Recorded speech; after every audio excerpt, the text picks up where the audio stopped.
Bien, muchísimas gracias, como siempre, amigos, por su sintonía a través de nuestro canal YouTube, Venezuela USA ORG, que nos pueden seguir por allí para enviar las notificaciones de cada uno de nuestros espacios, ¿no? Nuestros contenidos, tanto allí como de nuestra página venezuelausa.org.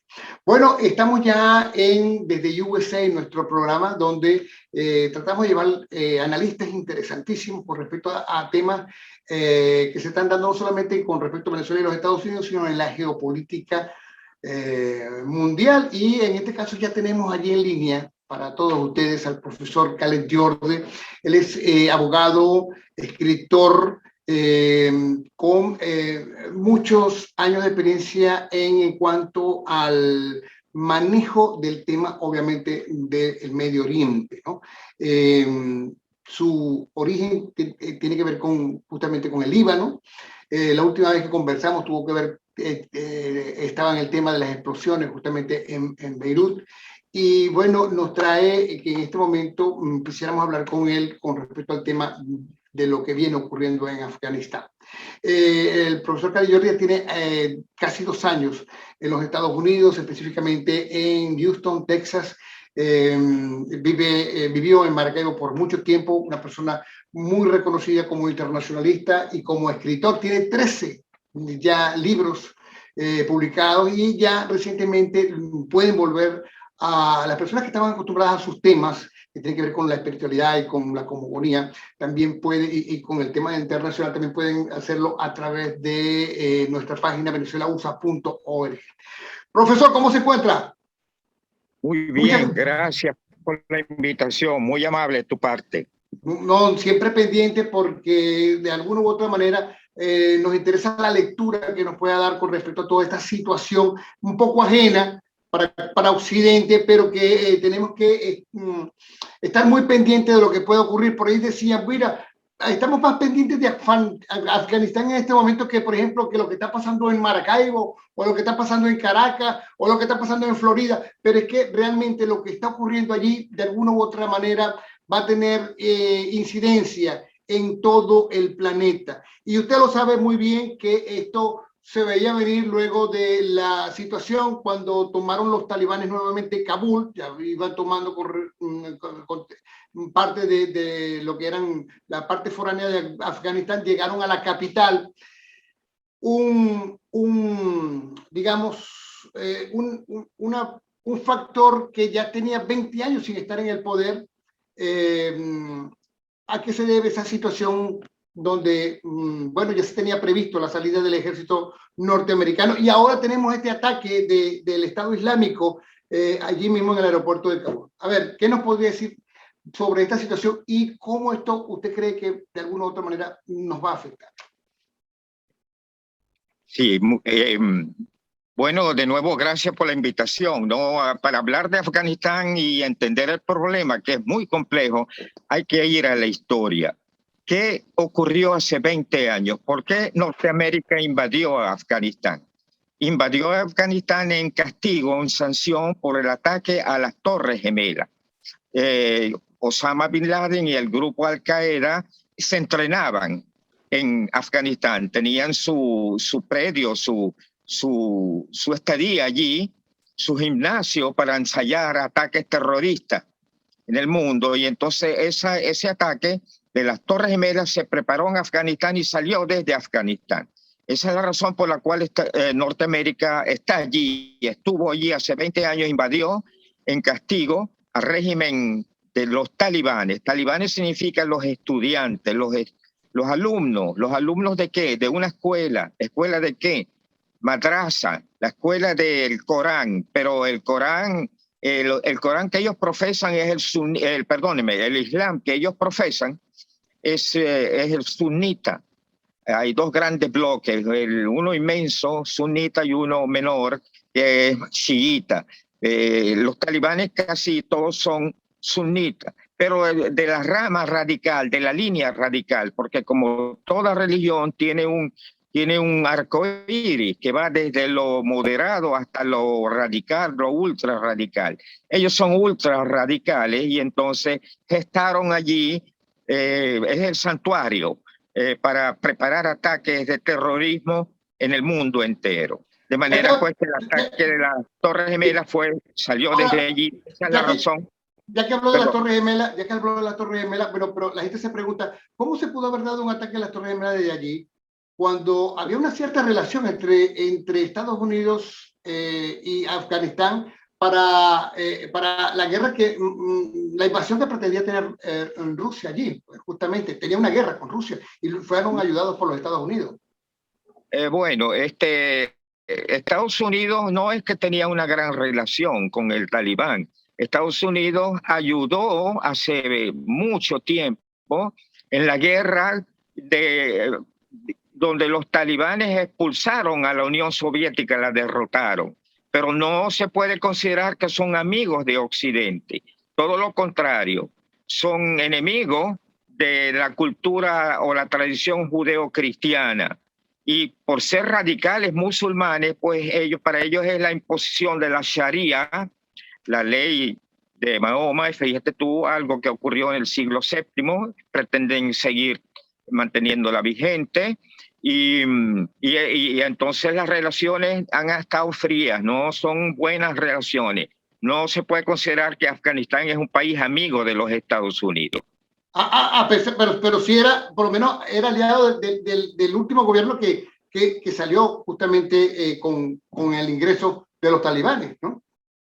Habían ayudado un poco a democratizar, o si podríamos usar esa palabra, a generar una cierta cultura o a generar cierta libertad, sobre todo en el ámbito de la educación. Las mujeres podían estudiar, ahora se ven nuevamente como un retraso con este grupo radical que se instala allí. La gente ha tenido que huir con mucho terror.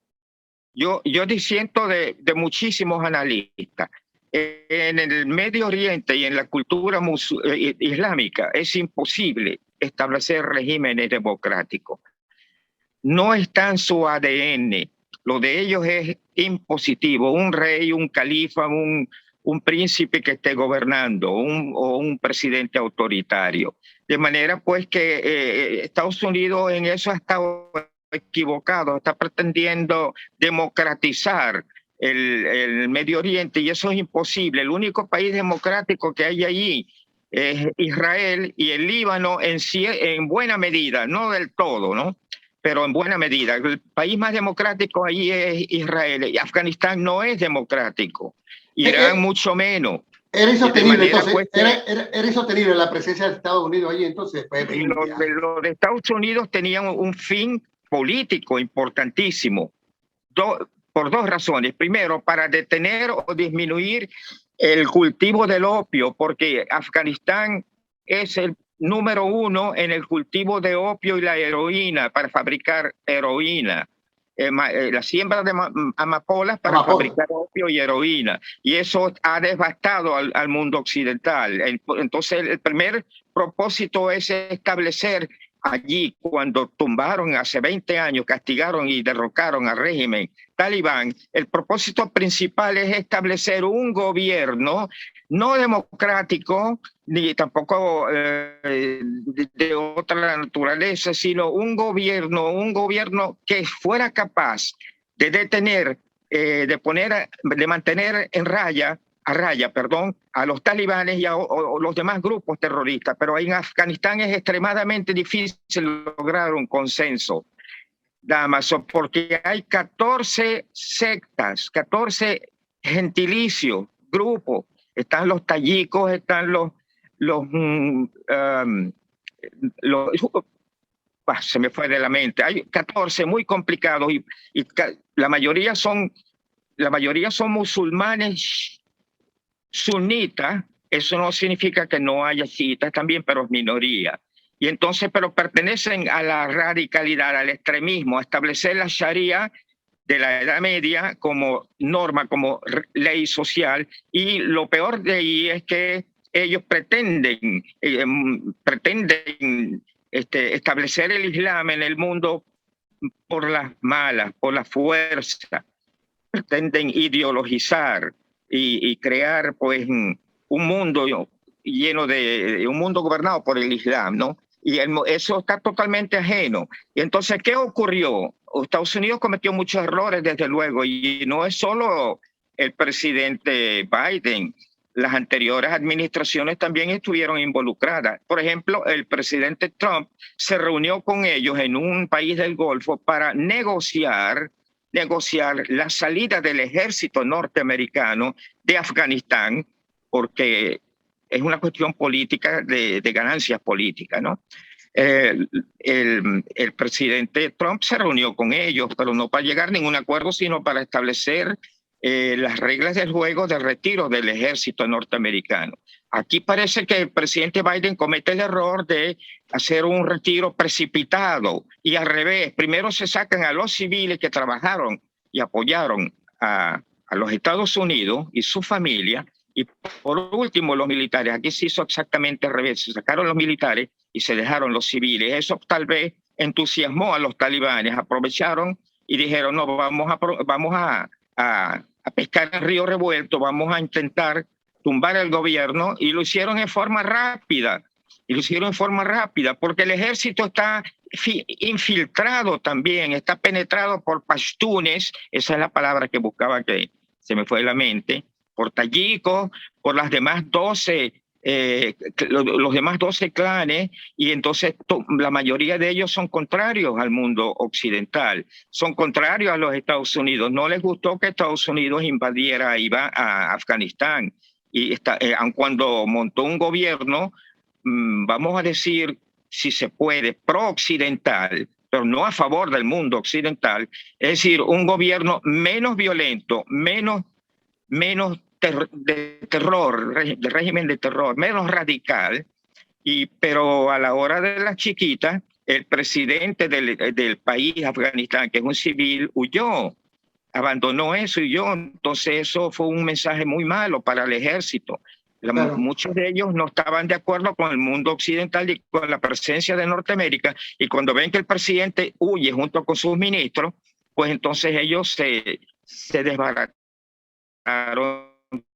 también. Entonces esa fue la razón por la cual los talibanes conquistaron en horas prácticamente ahora hay el un nuevo país elemento, entero, ¿no? El y Estado lo han Islámico sometido.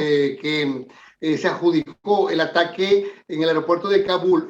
Ha tomado distancia, inclusive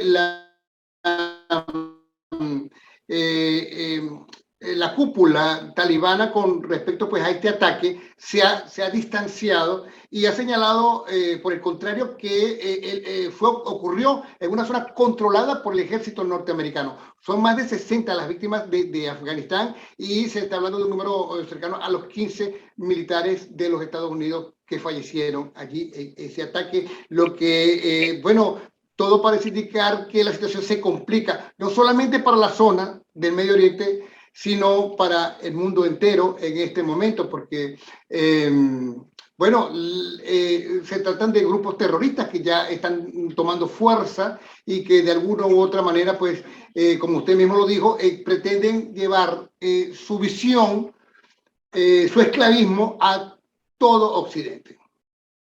Sí, es probable que sea cierto lo que tú afirmas, que es verdad, ¿no? Porque los talibanes también están divididos. Hay un abanico de posiciones políticas dentro de los mismos talibanes. Están los moderados, están los semi-radicales, están los radicales, están los ortodoxos, están los que apoyan la Sharia y la imposición de un régimen radical islámico. Hay mucho, ¿no? Y los que hicieron el ataque terrorista es el grupo Al-Qaeda, y es ISIS, ahí está ISIS. ISIS está resguardado allí después de su grave derrota en Siria y en Irak. Y está Al-Qaeda, después de que Estados Unidos los desmembró, todavía quedaban células y se volvieron a organizar. Entonces ese ataque despiadado este es un acto terrorista. Posiblemente en esta ocasión no es de los talibanes, pero sí de los radicales, de los terroristas de ISIS y del grupo Al-Qaeda, que son muy peligrosos para el mundo occidental. Justamente en este punto quisiera detenerlo para preguntarle, ¿por qué se está considerando en este momento una gran amenaza lo que viene ocurriendo allí? para el mundo occidental. Porque hay un propósito de destruir la tradición judeo-cristiana, tanto de la izquierda mundial como del mundo musulmán, el mundo árabe. No te olvides que Afganistán no es un país árabe, pero es musulmán. Hay muchos países que no son árabes, pero son musulmanes. Casi todo Centro Europa, Centro Asia, son el Islam, la presencia del Islam es en algunos mayoritarios, ¿no? Entonces, es un atentado contra el mundo occidental, contra como el Ayatollah Al-Khomeini lo llamaba, contra el Satán de Occidente, porque son enemigos del Islam. Para ellos son enemigos del Islam. Si no estás conmigo, eres mi enemigo. Si no profesas mi fe, tú eres un idólatra. Tú eres un tipo que no cree en Dios. Ese es el pensamiento radical, arcaico, ¿no? Si no estás conmigo, eres mi enemigo. Y si eres mi enemigo, de una vez hay pena de muerte, porque tienen derecho a asesinar mujeres, niños, no importa. Ellos, no conocen lo que es misericordia ni la piedad, ¿no? Ellos matan, peor todavía lo que hacía ISIS, degollaba a mujeres y a niños y a hombres. Estos los mataron a tiros, pero aquellos los degollaron. Es una de las peores muertes. Degollar a un niño, imagínate tú, no tienen piedad. Ellos tienen Satán en el alma y ellos creen que están obrando en el Corán. Y quiero aprovechar para decirte que el Corán prohíbe todos esos actos de barbarie. El profeta Mahoma nunca, en ninguna parte, en ninguna sura, habló de que eso es bueno y hay que hacerlo. No, la religión es una cuestión de fe. Tú no puedes imponer tu fe por las malas, por la fuerza, por el terror, por la presión. La fe pertenece al libre albedrío de cada persona. Cada quien es libre de pensar. Sí, el Islam es una religión muy bonita, pero la dañaron los fanáticos. La han perjudicado, la han desnaturalizado. Eso no lo dijo el profeta Mahoma en ninguna sura, en ninguna parte del Corán. Profesor, estamos hablando con el profesor Khaled Jorde, abogado, escritor, especialista pues, justamente en el tema del Medio Oriente. A ver, la gente ha tomado distintas posiciones, los países, ¿no? ¿A quién beneficia una situación como la que se está viviendo en este momento en Afganistán? Por ejemplo, Putin ha sido severo con el ingreso de migrantes porque señala que, bueno, que pueden estar infiltrados grupos terroristas, inclusive no, dice que pueden entrar, pero no va a permitir el culto o la instalación de una religión en esos países, ¿no? Europa, por supuesto, está lleno de mezquitas, ¿no? Y de la expansión, justamente lo que está señalando usted de la religión musulmana. Hay preocupaciones en otros países de Occidente. ¿Cómo está viendo usted esa correlación de fuerzas desde el punto de vista geopolítico con este conflicto? Es una situación muy grave, muy seria. Hay un peligro manifiesto de ataques terroristas, de que se incentiven una vez más. ¿Quién está ganando? En realidad todo el mundo va a perder, unos menos que otros. Quizás China y Rusia pierdan un poquito menos, porque China lo que más le interesa es el comercio, así extender sus redes comerciales y su influencia en Asia, ¿no? Rusia, no te olvides que Rusia fue derrotada en Afganistán. Esos mismos talibanes y las guerrillas, la Guerra Santa allí, pues derrotaron a la Unión Soviética con todo y su poder y sus tanques y sus aviones. Entonces, la herida está ahí todavía. Se está acercando, tratando de ver qué recupera, pescando en río revuelto realmente. ¿Y los Estados Unidos? ¿Y los Estados Unidos? Estados Unidos va a ser el gran perdedor. Aquí va a haber enormes, gran peligro de muchos atentados.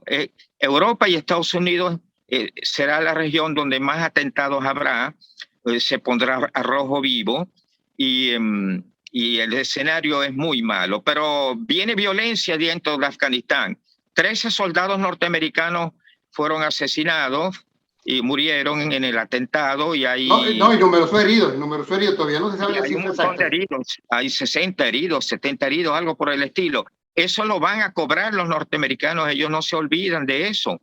Así como no se olvidaron de Osama Bin Laden y pasó mucho tiempo, luego lo agarraron, esta gente los van a bombardear. Y en cuanto al armamento norteamericano que se perdió, que es uno de los disparates más grandes que ha cometido la política exterior norteamericana de dejar en las bases el armamento sofisticado, en cuanto a esos aviones y esos tanques, se los van a destruir para que no causen daño por sofisticados que son al mundo occidental y a los países vecinos. La aviación norteamericana se lo va a destruir. En cualquier momento te darás cuenta. Ellos están esperando el 31 para que salga el mayor número posible de refugiados, ¿no? Sobre todo, perdóneme, de cautivos que están allí, ¿no? Secuestrados. Después del 31 se tratará de negociar una prórroga pequeña para sacar, a ver si sacan todo. Pero después de que ya todos los norteamericanos estén afuera y aquellos afganos que trabajaron con los Estados Unidos, ayudando como intérpretes, etcétera, etcétera, después de que estén afuera, va a haber un ataque masivo militar de Estados Unidos sobre las posiciones de los talibanes y las bases y el armamento norteamericano que quedó allí.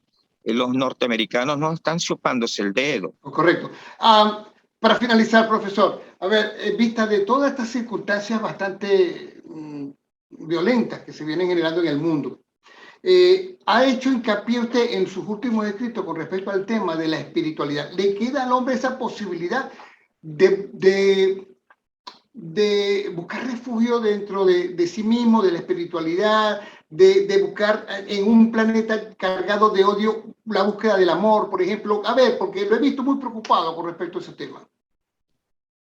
A mí la gente me considera un pesimista, pero no lo soy. Lo que soy es realista, porque uno estudia la realidad en el medio ambiente. La realidad del mundo es de un caos inmenso que viene, y todos los libros religiosos, incluido el Corán, el Islam, hablan de un fin de tiempo, una poda de la humanidad podrida.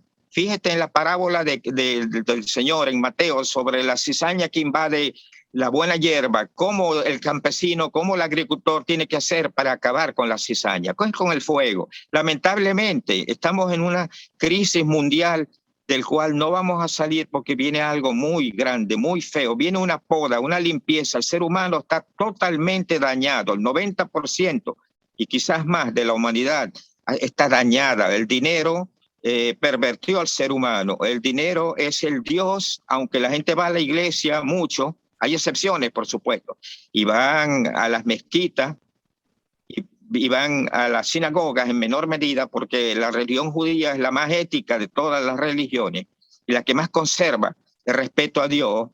Eso tampoco significa que no haya judíos que se hayan salido de los cánones, ¿no? Pero el ser humano se descompuso. Lamentablemente abandonó a Dios. El Dios de la tierra es el dinero, y esa es la fuente de mayor corrupción y de mayor falta de conciencia y falta de piedad y misericordia, ¿no?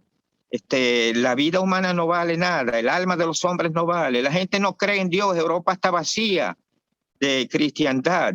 Entonces, eso tiene una consecuencia. Cuando tú retiras a Dios de tu ecuación, pues la fuerza del mal, la energía que vibra en el cosmos, se va apoderando, y la energía es la fuerza del mal, y el hombre está obrando con la fuerza del mal.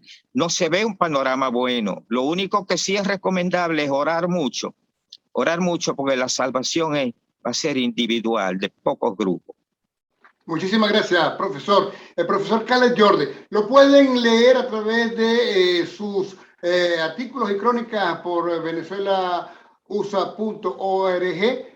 Publicamos justamente esta semana su último trabajo, y bueno, va a estar pendiente con nuevos artículos que próximamente pues vamos a tener la oportunidad. Además, pues sus libros ya los tiene en Amazon, en digital, algunos de los libros. Algunos... Sí, hay 5 de los libros en Amazon. Okay. Y pronto entrará otro grupo de otros 5 más, Dios mediante. Bueno, para la gente, pues buscan Cale Jordan, los libros de Cale Jordan, y pueden buscar bastante conocimiento que tiene el Todos los profesor. libros son de corte filosófico espiritual, ¿no? Ok, para que la gente Y lo de sepa. ética, por supuesto. Hay uno sobre la ética mundial. Sí, correcto. Bueno, muchísimas gracias, profesor, por estar con nosotros y compartir aquí desde USA a través de nuestro canal Venezuela USA ORG, todo pegado, por supuesto, en YouTube. Muchísimas gracias, profe. Gracias a ti, Damaso, como siempre, muy amable. Un gran abrazo. Un gran abrazo. Bueno, muchísimas gracias, profesor. Pueden darle allí a la campanita notificación y, por supuesto, compartir todos estos videos que le estamos dejando a través de nuestro canal. Suscríbanse a Venezuela USA ORG. Muchísimas gracias.